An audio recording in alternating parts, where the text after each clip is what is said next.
সওয়ালি আওয়াজ পেলেন, বাড়ির ভিতর থেকে কিছু দান নিয়ে বাইরের গেটের সামনে আসলেন। দান দিয়া তার দেখলে সওয়ালির সামনে একটা বাচ্চা আছে, একটা ছোট বাচ্চা। বাবা মন দিয়ে দক্ষিণ শুনবেন। হযরত ওমর ফকিরকে দান করে একটা ধাবক নাই খোয়াই, তুমি ছোট বাচ্চাকে নিয়ে ভিক্ষা করো কেন? এত আদর সৃষ্টি হবে ভিখারি। আমি জানি তুমি অসল মানুষ, তুমি ভিক্ষা করতে পারো।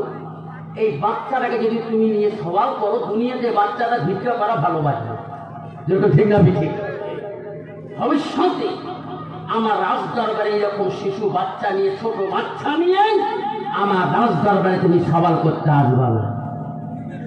ভিখারি উত্তর দিয়ে দিল, খলিফা মুসলিমি, ও মদিনার রাষ্ট্রপতি, গভর্নর, আমি